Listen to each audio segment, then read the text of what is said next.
Hello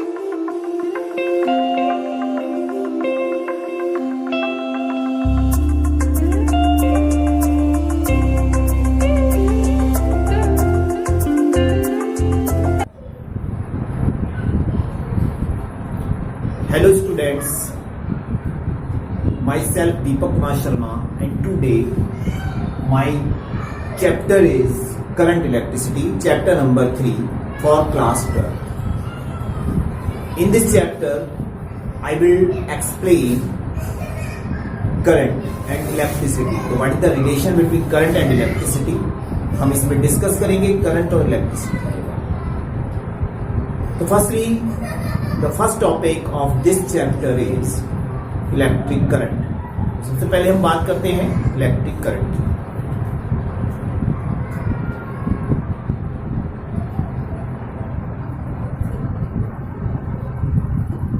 जैसे कि ये चैप्टर का नेम है करंट इलेक्ट्रिसिटी, तो करंट से रिलेटेड हम इसमें डिस्कशन होगा हमारा। तो पहला टॉपिक हमारा इलेक्ट्रिक करंट। तो इलेक्ट्रिक करंट क्या है ये हमें यहाँ पर डिस्कस करना है।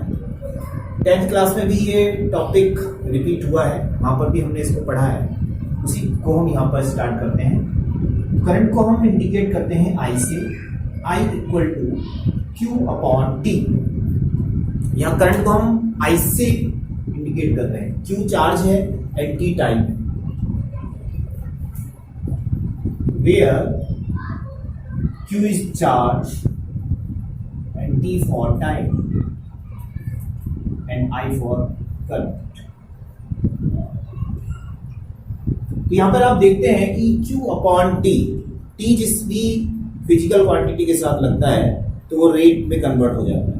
It means this is the flow of charge, rate of flow of charge is called electric current. यहाँ I equal to Q upon T है।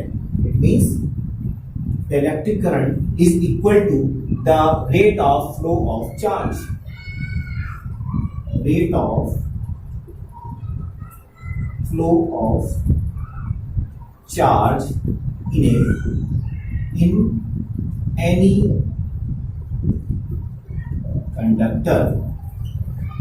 यानी किसी भी कंडक्टर में, किसी भी वायर में या किसी भी मेटल में rate of flow of charge is called the electric current. हम कह सकते हैं कि उसके अंदर इलेक्ट्रिक करंट फ्लो हो रही है। कब हो रही है? जब उसके अंदर फ्लो ऑफ चार्ज हो रहा है, यानी कि चार्ज का फ्लो होना ही करंट है। तो I equal to Q upon T। अब इसी से हम इसकी यूनिट फाइंड कर लेंगे। तो यूनिट क्या होगी इसकी? Q जो है वो चार्ज है और चार्ज की यूनिट क्या होती है? Coulomb per second. तो कूलम पर सेकेंड जो है this is the unit of this electric current, coulomb per second. इसी के साथ साथ अब एक चीज और भी आती है कि Y electric current is a scalar और वेक्टर क्वांटिटी। तो स्केलर है कि वेक्टर है ये हमें बताना है। तो इलेक्ट्रिक करंट किस टाइप की क्वांटिटी है? स्केलर क्वांटिटी है कि वेक्टर क्वांटिटी? इसके लिए अभी हम एक बात डिस्कशन करते हैं। सपोज अभी अगर आपसे क्वेश्चन पूछा जाए कि what is the direction of electric current, तो आप कहेंगे the current flow positive to negative.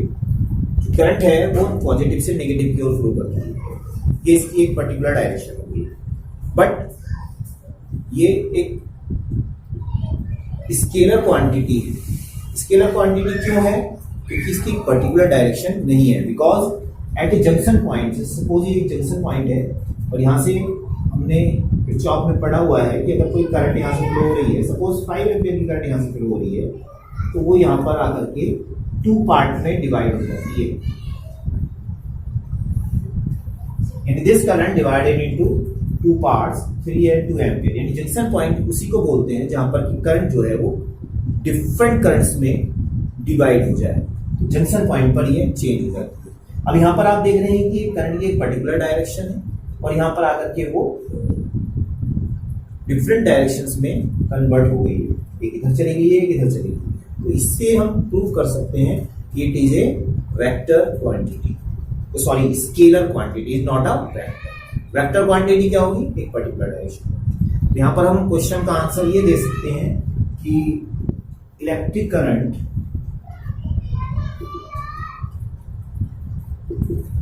Is a scalar quantity. Scalar quantity है इलेक्ट्रिक करंट। तो इस तरीके से हमने इलेक्ट्रिक करंट के बारे में पढ़ लिया, जनरल डेफिनेशन हो गई इलेक्ट्रिक करंट की। अब हम इसमें जो पढ़ने जा रहे हैं वो दूसरा टॉपिक है EMF and potential difference.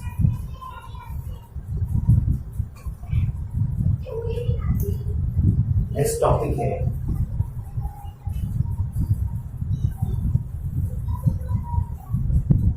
EMF and potential difference.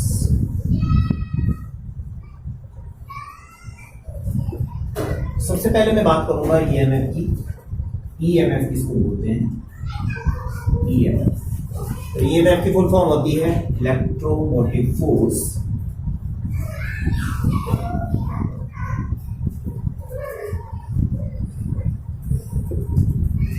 दूसरा है पोटेंशियल डिफरेंस। तो ये दोनों चीजें कहां पर काम आती हैं? ये दोनों चीजें एक सेल के अंदर होती हैं। अगर आपने कोई सेल लेते हैं तो ये this is a cell and this is ये केमिकल है इसके अंदर और इसका नाम होता है इलेक्ट्रोलाइट।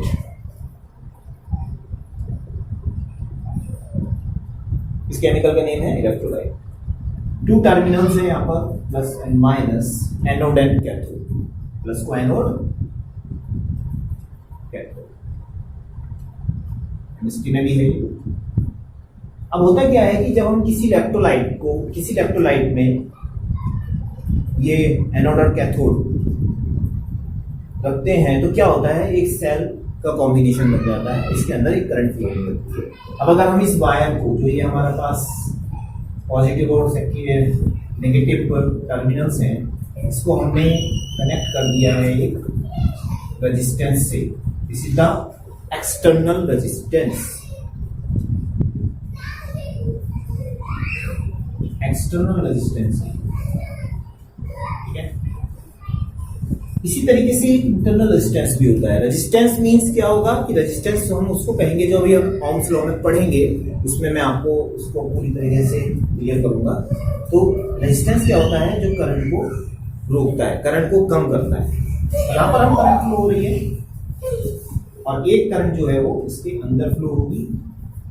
तो यहाँ पर भी एक इंटरनल रेजिस्टेंस वर्क करेगा जो इनसाइड में वर्क करेगा इसकी, ठीक है।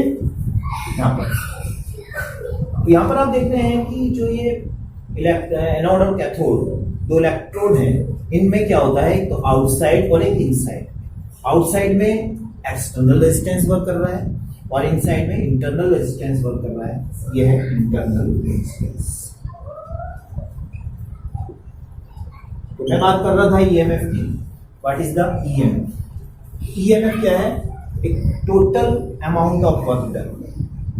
यहां से अगर कोई पॉजिटिव चार्ज होगा वो यहां से चलेगा, इसमें पूरा चलेगा और पूरी कंप्लीट साइकिल में चल करके यहाँ पर ही आकर के खत्म हो जाएगा। यानी कंप्लीट साइकिल में जो total amount of work done होगा उस पॉजिटिव चार्ज का, this is called the EMF. EMF is total amount of work.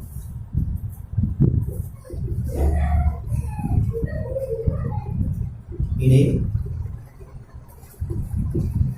Complete cycle. Complete cycle it means, जैसे साइकिल का मतलब होता है पूरा सर्किल, तो एक पूरे सर्किल में जो पॉजिटिव चार्ज हमारा मूवमेंट कर रहा है, दिस इज द ईएमएफ। अब पोटेंशियल डिफरेंस की बात करें। पोटेंशियल डिफरेंस का क्या होगा?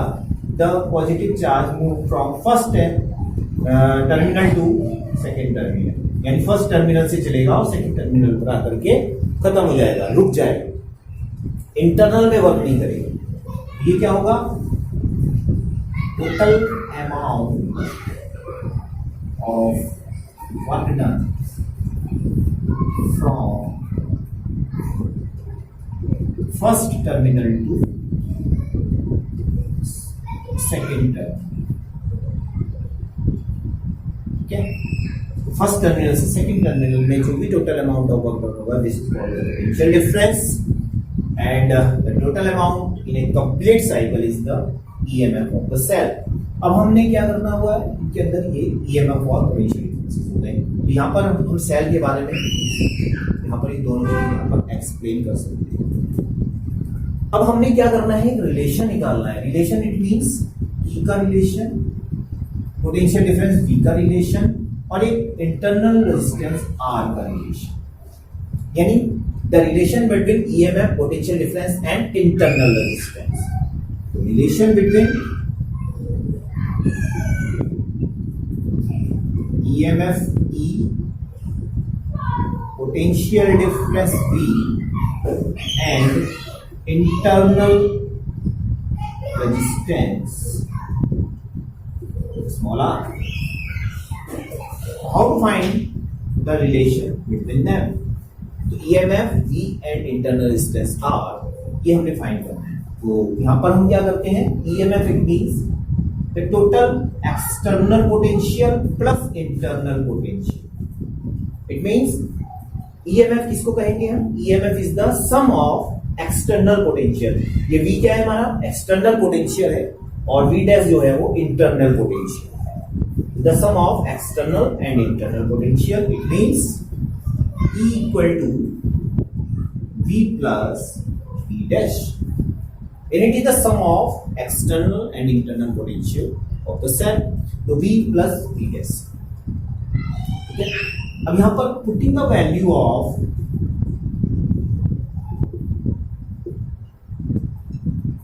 V dash equal to I small r and V equal to IR। यहाँ पर V dash के साथ हमने स्मॉल r का यूज किया है, why? Because V dash is the internal potential and V के साथ हमने कैपिटल R का यूज किया है, it means V is the external potential। और ओम्स लॉ का ये यूज हुआ है, this is the Ohm's law, ये आपने 10th में पढ़ा है। अभी मैं इसको आगे एक्सप्लेन करूंगा। ओम्स लॉ का हमने यहाँ पर यूज कर दिया है, तो इसलिए मैं इसको बता रहा हूँ। तो ओम्स लॉ से ये यूज हुआ है। तो putting the value of V plus I R, यहां पर हमने V डैश की वैल्यू को पुट किया है, V को अभी ऐसे ही रखा हुआ है, तो V इक्वल टू हो जाएगा E माइनस आई आर। तो this is the relation between V potential difference, E EMF and I R यानी कि इंटरनल रेजिस्टेंस एंड करंट। तो this is the perfect relation between V, E and R। और यहां से हमने कुछ फार्मूले और ड्राइव करने हैं, जैसे करंट का फार्मूला अगर हमने फाइंड करना होगा, how to find the electric current in this cell, तो कैसे फाइंड होगा, E equal to putting the value of V equal to I R, capital I R and I small r, तो E equal to हो जाएगा, I को common लेंगे, R plus R, E equal to I R plus R and I equal to E over R plus R। This is the electric current in a cell when E is the EMF of this cell। तो I equal to E upon R plus R। अगर हमें internal resistance, external resistance और EMF दिया हुआ है, then हम उसमें current find कर सकते हैं कि उस सेल से कितना करंट हमारा बाहर आ रहा है। एक तो ये हो गया हमारे पास। एक हम फाइंड कर सकते हैं R की वैल्यू, इंटरनल रेजिस्टेंस की वैल्यू। तो कैसे फाइंड होगी इंटरनल रेजिस्टेंस, यहां से हम फाइंड कर लेंगे इसको, इसी फार्मूले को हम फिर से यूज करेंगे। तो V equal to E minus I R को हम इधर ले लेंगे और E माइनस V को उधर ले जाएंगे, तो R इक्वल टू हो जाएगा E minus V upon E minus V। तो this is the internal resistance of the cell, E minus V upon I। ठीक है, और हमें क्या करना है, तो हमने V भी फाइंड कर दिया, हमने E भी फाइंड कर दिया, हमने I भी फाइंड कर दिया, हमने R। तो this is the relation between E, V and R and I, और यहाँ पर हमने उनको डिफाइन भी कर दिया। तो this is a very important topic for the cell and it is the application of Ohm's law. ये ओम्स लॉ की एप्लीकेशन भी है, और इसमें हम I, V, E और R को भी प्रूव कर सकते हैं। तो न्यूमेरिकल में ये बहुत ही ज्यादा यूजफुल डेरिवेशन है, बहुत ज्यादा यूज होता है। ये हो गया हमारा इसका अब हम जो मेन है वो हम ओम्स लॉ को यहाँ से हम वेरीफाई करेंगे। हमारा जो नेक्स्ट टॉपिक होगा वो होगा Ohm's law.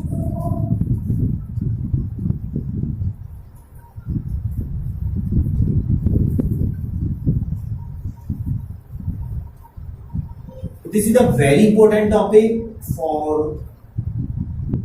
theory, practical and competitive exam. Ohm's law ये बेसिक टॉपिक है इलेक्ट्रिसिटी का और सबसे ज्यादा यूज होता है न्यूमेरिकल में, सबसे ज्यादा यूज होता है प्रैक्टिकल में। और ओम्स लॉ की जो थ्योरी है वो प्रैक्टिकल और न्यूमेरिकल दोनों में इक्वली वर्क करती है। तो ओम्स लॉ हमारे लिए बहुत इंपॉर्टेंट टॉपिक। अभी आपने देखा कि अभी हमने इसमें पहले भी यूज किया था, तो वहां पर ओम्स लॉ यूज किया था। तो ओम्स लॉ ने क्या किया था? ओम्स लॉ ने V और I में एक रिलेशन फाइंड किया था। ओम्स ने उसने ये बताया था कि जैसे जैसे हम पोटेंशियल को इंक्रीज करेंगे, किन्हीं दो टू टर्मिनल्स के बीच में पोटेंशियल को हम इंक्रीज करेंगे तो उसके अंदर जो करंट होगी वो भी इंक्रीज हो जाएगी। वैसे उसने जो हम डेफिनेशन करंट से वोल्टेज बनाने की दी थी, पहले करंट फ्लो हुआ था फिर पोटेंशियल फाइंड किया था, लेकिन यहां पर हम V प्रोपोर्शनल टू I, ये है ओम्स लॉ का एक equation. It means the potential difference between two terminals of a cell is directly proportional to the electric current. जैसे जैसे हम पोटेंशियल को इंक्रीज करेंगे इलेक्ट्रिक करंट भी इंक्रीज होता चला जाएगा। तो पोटेंशियल एंड इलेक्ट्रिक करंट का एक रिलेशन है ओम्स। तो यहां पर होंगे, तो इसको हम यहां पर पहले लैंग्वेज में लिखेंगे और उसके बाद हम उसको डिफाइन करेंगे। अकॉर्डिंग टू दिस लॉ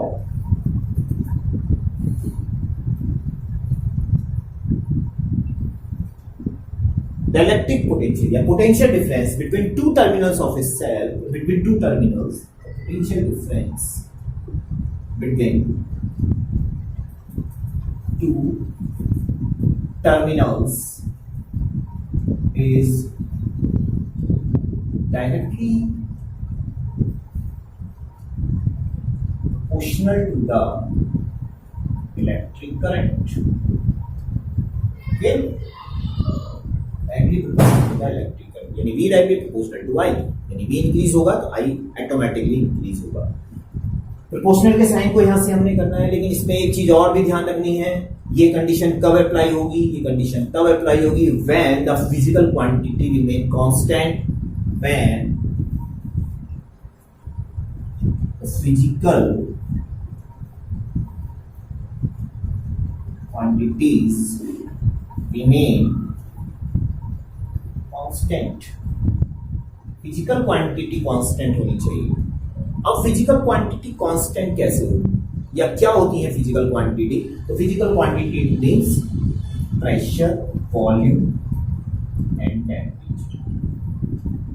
इसका एक एग्जांपल मैं आपको बताता हूं। सपोज मैं किसी लैब में हूं और उस लैब में मैं प्रैक्टिकल कर रहा हूं ओम्स लॉ का, और मैंने सपोज कोई रेजिस्टेंस फाइंड कर लिया किसी वायर का। अब उस लैब का जो भी टेम्परेचर रहा होगा, जो भी प्रेशर या वॉल्यूम होगा, फिजिकल क्वांटिटी ही के ऊपर होती है, केमिस्ट्री का पार्ट है।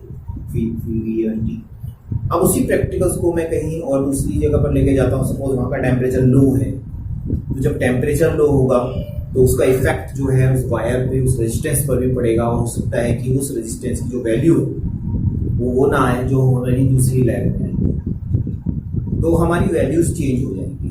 और जब हमारी वैल्यूज चेंज होंगी तो हम कह सकते हैं कि ये प्रैक्टिकल गलत है, यानी कि वहां तो वैल्यू कुछ और आ रही थी, यहाँ पर कुछ और आ रही थी। तो ये एक माना जाएगा कि गलत प्रैक्टिकल हो रहा है या ये ओम्स लॉ वहां पर वेरीफाई नहीं है। तो इसलिए फिजिकल क्वांटिटी रिमेन कांस्टेंट। यहाँ पर भी हम अगर उस प्रैक्टिकल को कर रहे हैं तो वहाँ का टेम्परेचर, वहाँ का वॉल्यूम, वहाँ का प्रेशर, वो जो है वही होना चाहिए जो दूसरी जगह पर है। Then we can find the resistance of the conductor. तो V directly proportional to I. Now V get V equal to I R। यहाँ पर हमने प्रोपोर्शनल के साइन को हटाएंगे और प्रोपोर्शनल के साइन को हटा करके हम क्या कर देंगे, वहां पर R लिख देंगे। तो R is a constant and it is called the resistance of the conductor. R is a constant and it is called resistance of a conductor. इसको हम रेजिस्टेंस का नाम दें तो R इक्वल टू क्या हो जाएगा, V अपॉन I। यहां पर रेजिस्टेंस की वैल्यू को अगर हम फाइंड करेंगे, व्हाट इज द रेजिस्टेंस, तो resistance is equal to V upon I। यानी कि अगर हम इसको डिफाइन करना चाहें व्हाट इज द रेजिस्टेंस, तो क्या कहेंगे हम, the resistance is equal to the ratio of the V and I in potential difference and current according to this formula. तो according to this formula the resistance is equal to the ratio of V।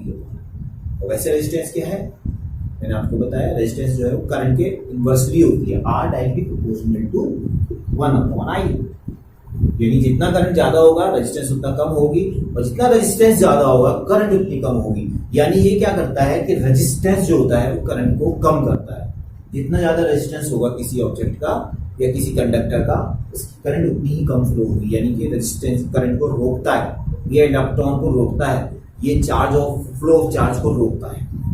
तो resistance का काम होता है रोकना, current को रोकना, flow of charge को रोक देना। तो R directly proportional to I। तो V R equal to V upon I, this is the resistance. ये डेफिनेशन हमारी रेजिस्टेंस की है। अब हम इसका यूनिट फाइंड करते हैं, what is the unit of this resistance. तो यूनिट क्या होगी हमारी, V equal to volt, I for ampere. Volt पर एम्पियर ये भी एक यूनिट है, और जो इसकी फेमस यूनिट है जिसको हम इंटरनेशनल यूनिट भी कह सकते हैं वो है ओम। इसका सिंबल होता है, this is the unit of resistance ohm. Ohm इसकी एक यूनिट है। ओम से ही ये ओम्स लॉ बना हुआ है, क्योंकि ओम्स लॉ में रेजिस्टेंस के बारे में बात हो रही है। रेजिस्टेंस को इसने डिफाइन किया था, इसलिए साइंटिस्ट थे, उन्हीं के नाम से इसकी यूनिट रखी गई है ओम। अब हम बात करते हैं इसके कुछ पार्ट्स की, जो इसी के छोटे छोटे डेफिनेशंस इसके अंदर आते हैं।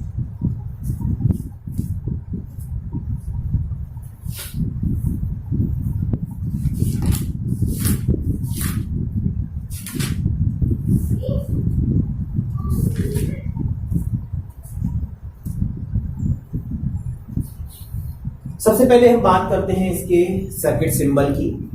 What is the circuit symbol of the resistance.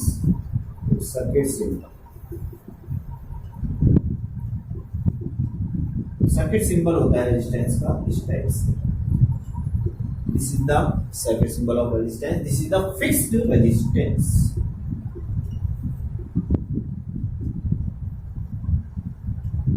Fixed resistance जो होता है उसका सर्किट ये सिंबल है, और एक होता है इसी टाइप से, लेकिन यहां पर एक this is the variable resistance. Variable it means जो चेंजेबल हो।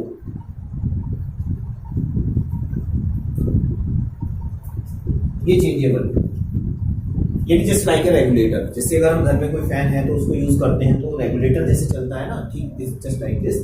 This is the variable resistance and this is the fixed resistance. इसकी एक फिक्स वैल्यू, बट इसकी वैल्यू को आप चेंज कर सकते हैं। तो ये this is the symbol, circuit symbol. ये आपने 10th में भी पढ़ रखा है, ये 10th का भी पार्ट है। इसी के साथ साथ आपने मीटर्स के बारे में भी पढ़ रखा होगा। 3 टाइप्स के मीटर्स होते हैं हमारे पास, ammeter, volt meter and galvanometer. तो this is the ammeter, this is the volt meter and this is the galvanometer. ठीक है, ये प्लस है, माइनस है, प्लस है, माइनस है। लेकिन इसमें क्या होता है, इसमें एरो एक तरफ होती है, इसमें भी एरो साइड में होती है, बट इसमें एरो स्ट्रेट रहती है। तो इनका वर्क क्या है, प्रैक्टिकली हम इनको यूज करते हैं। तो what is the use of this ammeter. Ammeter से क्या होता है, तो एमीटर मेजर द करंट, ये करंट को मेजर करता है, करंट को नापता है। वोल्ट मीटर का काम क्या होता है, volt meter it means it measure the potential difference, यानी V volt it measure potential. And galvanometer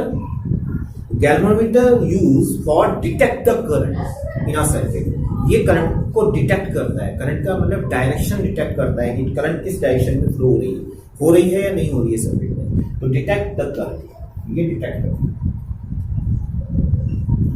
ठीक है, ये क्या करता है, वोल्ट यानी पोटेंशियल, ये करंट। इस तरीके से गैल्वेनोमीटर क्या करता है, हमारा करंट को डिटेक्ट करता है। तो ये जनरल डेफिनेशन हो गई हमारे पास ओम्स लॉ और उससे रेजिस्टेंस के बारे में। अब हम इसी के कुछ पार्ट्स करेंगे। तो फर्स्ट है हमारे पास रेजिस्टिविटी।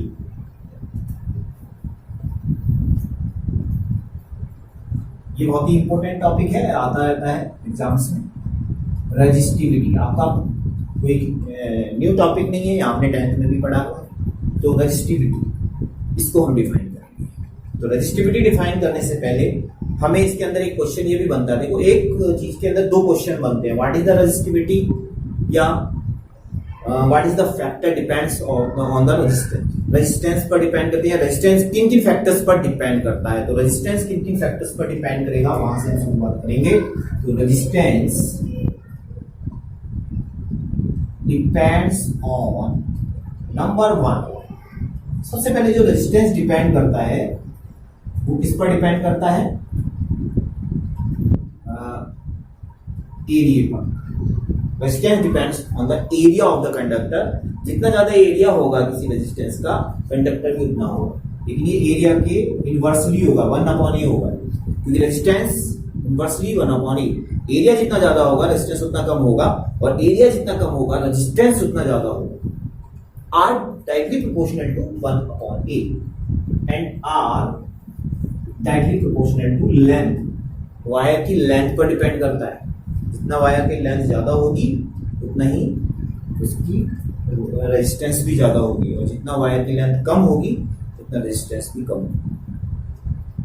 तो यहाँ पर हमें कई सारी छोटी सी चीजें हैं, लेकिन ये एग्जाम्स में बहुत ज्यादा पूछ लिया जाता है। सपोज कोई थिक वायर है, थिक वायर, कोई मोटा वायर है, पतला वायर है, क्वेश्चन ये आ जाता है कि इसका रेजिस्टेंस ज्यादा होगा, इसका रेजिस्टेंस ज्यादा होगा या इसका रेजिस्टेंस ज्यादा होगा। इसको अपने R1 मान लिया, इसको R2 मान लिया। तो अब आप इससे कंपेयर करेंगे। देखिए, ये है कोई थिक वायर, सर्कुलर है, इस टाइप से मान लिया कोई गोल वायर है, R इसका रेजिस्टेंस है। एक गोल वायर ये भी है हमने, R इसका भी रेजिस्टेंस हमने मान लिया है। तो जिसका रेजिस्टेंस ज्यादा होगा उसका एरिया भी ज्यादा होगा, इसका एरिया भी बढ़ा हुआ है, A1 है, इसका एरिया कम है, A। अब जिसका एरिया ज्यादा होगा उसका रेजिस्टेंस कम होगा। इस समय A1 is greater than A2 है, यानी A1 is greater than A2। तो रेजिस्टेंस किसका कम होगा, तो रेजिस्टेंस कम कैसे होगा, अपोजिट है, इनवर्सली है, R1 is less than R2। तो कई बार ये क्वेश्चन हो जाता है कि जो मोटे वायर हम यूज करते हैं कहीं सर्किट में या किसी घर में, तो वो क्यों यूज करते हैं, पतले वायर क्यों नहीं यूज करते हैं। पतले वायर यूज करेंगे रेजिस्टेंस बढ़ जाएगा और करंट कम हो जाएगी। मोटे वायर यूज करेंगे रेजिस्टेंस कम हो जाएगा और करंट ज्यादा हो जाएगी, तो उसके अंदर करंट इजीली फ्लो होगा। तो हम घर में जो है थिक वायर यूज करते हैं, या कहीं पर भी हम थिक वायर को यूज करते हैं। जैसे आप देखते हो कि बाहर से कोई सप्लाई, कोई मेन सप्लाई से अगर हम कोई करंट ले रहे हैं, जैसे कोई बाहर कोई पावर सप्लाई का बड़ा कोई खंभा लगा हुआ है और वहां से हम घर के लिए कोई सप्लाई ले रहे हैं, तो आपको मोटे वायर यूज करने हैं। वो मोटे वायर इसलिए यूज करते हैं क्योंकि उनका रेजिस्टेंस कम हो जाता है और पूरी करंट हमें मिलती है। तो हमें ज्यादा करंट लेने के लिए, कम रेजिस्टेंस के लिए थिक वायर का यूज करते हैं। ये स्टेप इससे प्रूफ होता है। बाकी लेंथ का आप जानते ही हैं, वायर जितना बड़ा होगा रेजिस्टेंस उतना ज्यादा होगा, वायर जितना कम होगा रेजिस्टेंस उतना कम हो जाएगा। अभी इन दोनों को हमने ऐड करना है, एडिंग फर्स्ट एंड सेकेंड, तो फ्रॉम फर्स्ट एंड सेकेंड दोनों को ऐड करना। R directly proportional to L/A। अब R को ये प्रोपोर्शन का साइन है, इसको आप हटा दीजिए, L/A कर दीजिए। R equal to rho L/A। यहाँ पर रो जो है is the resistivity of the wire. This is the resistivity of the wire. ये resistivity को शो कर रहा है। रो resistivity क्या है? It is the property of the material. जो मटेरियल हम यूज कर रहे हैं, जैसे एल्युमिनियम का यूज कर रहे हैं, कॉपर का यूज कर रहे हैं, आयरन का यूज कर रहे हैं, तो वो resistivity जो है उसकी प्रॉपर्टी। अब हर एक मटेरियल की रेजिस्टिविटी डिफरेंट होती है। हम सबसे ज्यादा यूज करते हैं कॉपर को। अब ये मार्केट में आप देखेंगे कि कॉपर और एल्यूमिनियम दो चीजें यूज हो रही हैं। कॉपर के जो वायर होते हैं वो ज्यादा अच्छे माने जाते हैं, उनसे बने हुए कॉपर से बने हुए जो भी अप्लायंसेज है हमारे होम अप्लायंसेज वो अच्छा माने गए हैं। क्यों? क्योंकि उसकी रजिस्टिविटी जो है अच्छी है, उसका रेजिस्टेंस कम है, रजिस्टिविटी हाई है, लो रेजिस्टिविटी नहीं है, हाई रेजिस्टिविटी है। हाई रेजिस्टिविटी है, हाई रेजिस्टेंस में वर्क करेगा। लो रेजिस्टिविटी है, लो रेजिस्टेंस में वर्क करेगा। तो रेजिस्टिविटी अगर हाई होगी और रेजिस्टिविटी लो होगी, तो रेजिस्टिविटी लो है, सॉरी कॉपर की लो है और एल्यूमिनियम की हाई है। एल्यूमिनियम की जो रेजिस्टिविटी है इज ग्रेटर देन कॉपर, इसकी रेजिस्टिविटी ज्यादा है, कॉपर की कम है। और जब कॉपर की रेजिस्टिविटी कम होगी तो उसका रेजिस्टेंस भी कम होगा, और जब रेजिस्टेंस कम होगा तो उसमें इजीली करंट फ्लो होगी।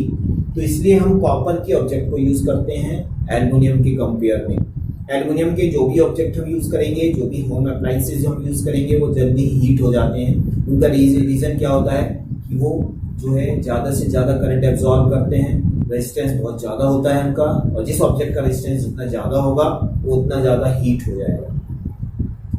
कॉपर के ऑब्जेक्ट इतनी जल्दी हीट नहीं होते हैं क्योंकि उनकी रेजिस्टिविटी लो है, उनका रेजिस्टेंस कम है। रेजिस्टेंस कम है, रेजिस्टिविटी कम है, तो उससे क्या होगा, वो ज्यादा चलती है। और ना हीट होकर के क्या होगा, कोई भी ऑब्जेक्ट, कोई भी होम अप्लायंसेस बर्न हो जाएगा, ब्लास्ट हो जाएगा, जल सकता है। ठीक है, तो ये इस इंग्लिश को यूज करते हैं। तो rho equal to RA upon L। यहाँ पर हमने फार्मूला बना दिया है रेजिस्टिविटी का, rho equal to RA upon L। और रेजिस्टिविटी को ही हम स्पेसिफिक रेजिस्टेंस का भी नाम देते हैं। ये स्पेसिफिक रेजिस्टेंस को भी बोलते हैं, इसका दूसरा नाम है स्पेसिफिक रेजिस्टेंस।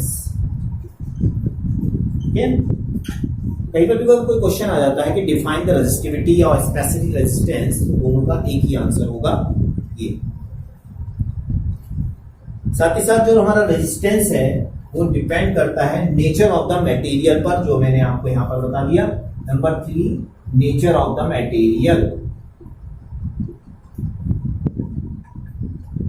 रेजिस्टेंस डिपेंड करता है नेचर ऑफ द मटेरियल, कैसा मटेरियल है, कॉपर है कि एल्युमिनियम है, वो आपने क्यों यूज कर दिया वो मैंने आपको एक्सप्लेन कर दिया है। तो रेजिस्टेंस जो है वो 3 चीजों पर डिपेंड करता है, एरिया पर, लेंथ पर और नेचर ऑफ द मटेरियल। उसके बाद हमने यहाँ पर फाइंड कर दिया है resistivity equal to RA upon L। यहाँ से हमने रेजिस्टिविटी का फॉर्मूला खोल दिया।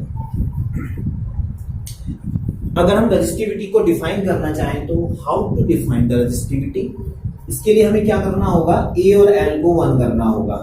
A equal to 1, L equal to 1, then rho equal to R,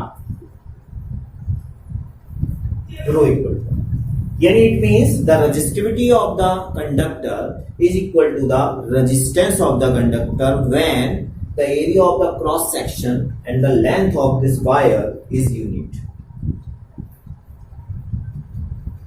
resistance को रिप्रेजेंट करेगी when the area of the cross section and the length of the wire both are unit.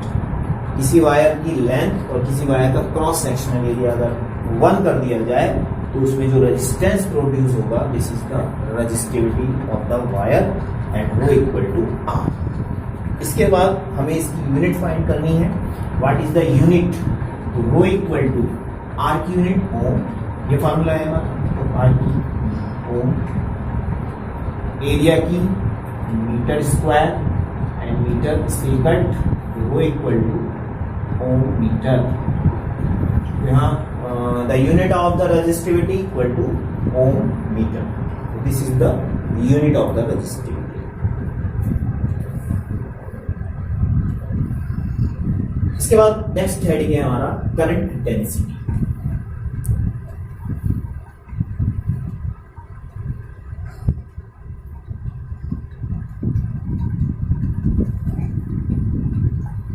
Current density next topic. Current density का formula C equal to I upon A।